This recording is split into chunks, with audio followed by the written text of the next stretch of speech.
and welcome to Question Time at the John of Gaunt School. Let me introduce you to the panel tonight.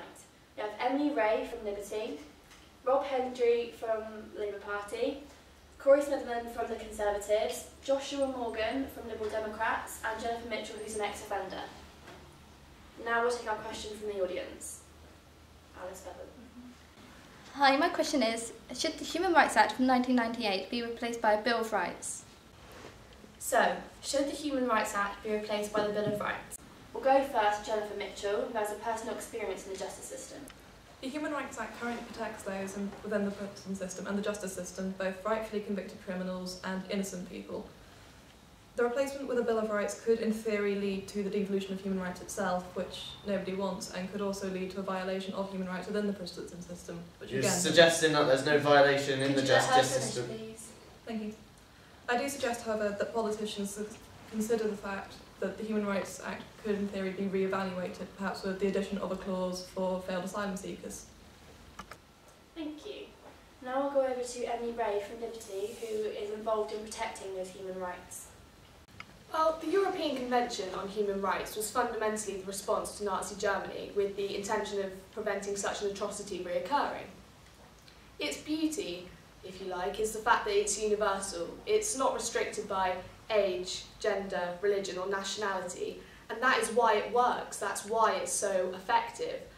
A Bill of Rights would be political and therefore suited to a particular demographic of people, and that defeats the object of a Human Rights Act. Many cases that crop up in the press are simply bad interpretations of the Act and not defects in it itself. Other issues arise from the backlog of cases, which is nothing, again, to do with the Act itself. Thank you. Rob, I would imagine you would concur with these views? Oh yeah, definitely. I'd like to say, first of all, that I completely agree with both what Jen and Emily have been saying. Why do we want to make the average person's rights political? Do we want to bring Whitehall into the average person? The Human Rights Act should be about protecting the average citizen and it should not, under any circumstances, become politicised, which would happen if it was a Bill of Rights. What's more, if we want the Human Rights Act to actually achieve anything, this would mean pulling out of the European Convention on Human Rights. Corey, are you and your party honestly suggesting we do this? No.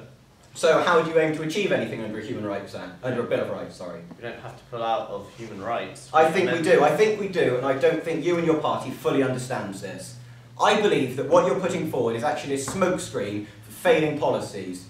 Under your government, you've made 20% cuts in policing, and your views on the Bill of Rights is just a smokescreen to cover up this. What's more, within our current government, within our current leading party, we have the Prime Minister of the country saying the Human Rights Act will go, while within the same party, Kenneth Clarke is saying it's staying and all that's happening is we're getting reform within the European courts on human rights. And within the coalition, we have Nick Clegg saying that it will not go under any circumstances. If your government can't agree on this, what can it agree on? Perhaps you'd like to respond to that? Yes, I would, thank you. You're suggesting a smoke screen about the spending cuts? Well, actually, we're trying to get out the deficit that your government got us into. Need I remind you, this is not the issue at discussion currently. You brought up the issue, surely you should accept his response to Mr. it. Smithers, perhaps you'd like to answer the question? Article 8 is the article that's in dispute here, actually, because illegal immigrants have come over to Britain, committed crimes, and not been sent back home, because they're right to a private life. But the point is, it's universal. It shouldn't matter whether they're British or not. They still But this have is where the same Bill of Rights rights. comes in. We're in Britain, it should be British. I fundamentally disagree, but... Mr. Morgan, do you agree with Mrs. Smitherman's views? Unfortunately, on this matter, I don't agree with Corey. I think that redrafting the human rights as a Bill of Rights is ridiculous because no one's suggesting pulling out of the ECHR because it's a legal mess. It'll just waste taxpayers' money and time.